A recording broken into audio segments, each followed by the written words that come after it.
오늘은 열왕기하 2장의 말씀을 묵상합니다. 열왕기하 2장은 위대한 선지자 엘리야가 승천하고 엘리사가 사역을 이어받는 내용에 나옵니다. 1절 말씀에 여호와께서 회리바람으로 엘리야를 하늘에 올리고자 하실 때에 라고 말씀이 나옵니다. 그런데 이 말씀에는 엘리야 선지자가 언제 하늘에 올라갈지에 대해서 정확한 때를 말하고 있지 않습니다. 그냥 엘리야가 승천할 때가 가까워 왔다는 것만 암시하고 있습니다. 엘리야의 제자 엘리사는 선생을 떠나지 않고 가까이 있으려 합니다. 엘리야가 베델로 가면서 말합니다. 너는 여기서 머물라. 하나님이 나를 베델로 보내신다. 엘리사는 결사 반대합니다. 죽으면 죽었지 절대 선생님을 떠나지 않겠습니다. 그래 할 수 없이 같이 베델에 갑니다.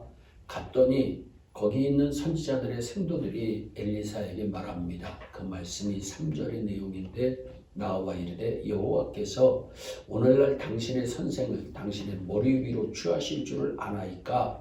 엘리사가 대답합니다. 나도 아노니 너희는 잠잠하라.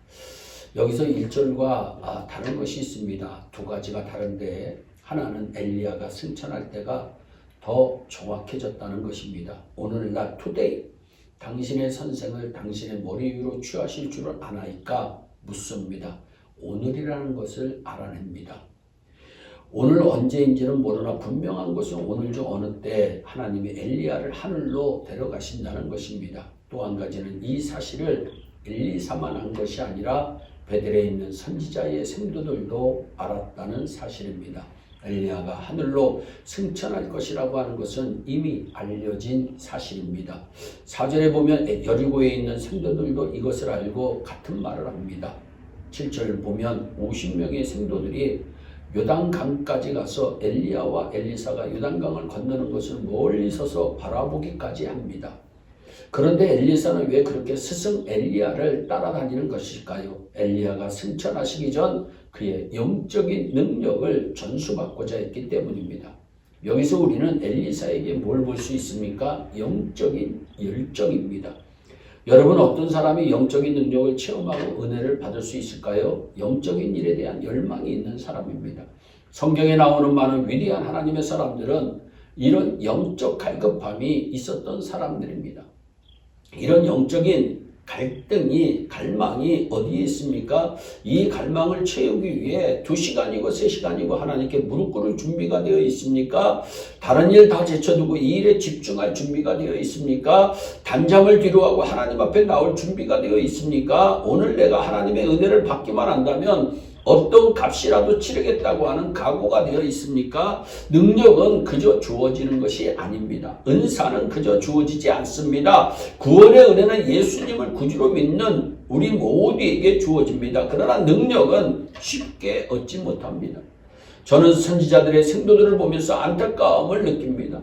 이들은 엘리야가 곧 승천한다는 것을 알았습니다. 오늘 중에 이런 일이 있을 것이라고 하는 사실도 압니다. 엘리사에게 충고까지도 해줍니다. 저 두 사람이 요단강을 건너면 이 일이 벌어질 것이라는 것도 짐작합니다. 그래서 7절 말씀처럼 50명의 선지자 생도들이 구경까지 나옵니다.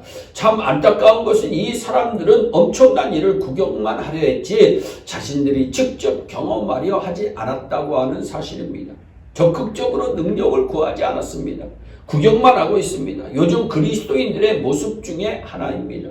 요즘 많은 그리스도인들은 이렇게 말합니다. 지금은 능력이 필요한 시대야. 지금은 말이 필요 없어. 하나님의 능력을 보여주기만 하면 돼. 요즘 교회들은 너무 힘이 없어. 요즘 그리스도인들은 능력이 없어. 그러면서도 정작 그 일에 주인공이 되고 싶어 하지는 않습니다. 누군가 다른 사람이 그 일을 해주기 원합니다. 능력 있는 목사님, 능력 있는 사역자, 능력 있는 구역장 나오기를 바랍니다. 능력이 필요하다는 걸 인정합니다. 그러면서 자기들은 그저 구경꾼으로만 있습니다. 자신이 그런 사람이 되려고 하지 않습니다. 오늘날 너무나 많은 그리스도인들이 교회를 구경하는 기분으로 찾아옵니다. 예배를 구경합니다. 찬양을 구경합니다. 기도회를 구경합니다. 이것이 문제입니다. 문제는 구경꾼들은 재미가 없으면 다 가버린다고 하는 사실입니다. 교회도 재미없으면 옮깁니다. 아무리 숫자가 많아도 구경꾼은 구경꾼일 뿐입니다.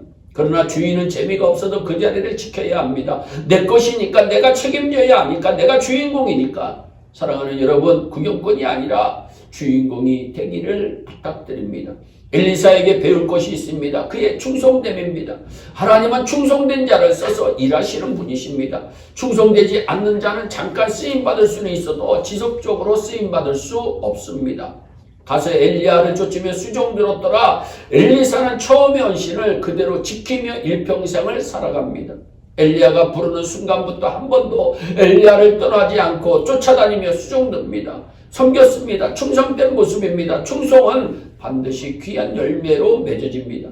엘리사가 엘리야를 뭐라고 부르십니까? 이스라엘의 병거와 그 마병이여라고 호칭합니다.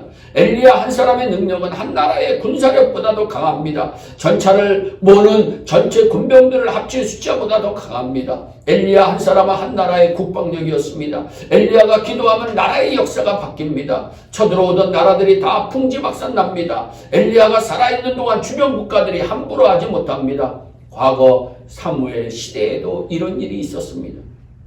사무엘이 살아있는 동안 주변 국가들이 이스라엘을 침공하지 못했습니다.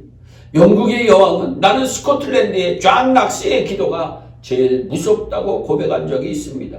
위대한 기도의 사람은 나라보다 군대보다 대통령보다 더 무섭습니다. 더 큰 힘이 있습니다. 우리 교회도 이런 기도의 리더들이 일어나기를 진심으로 축복합니다. 우리 모두 엘리야의 영감을 전수받은 엘리사와 같은 축복의 주인공들이 되기를 주 예수 그리스도의 이름으로 축원합니다.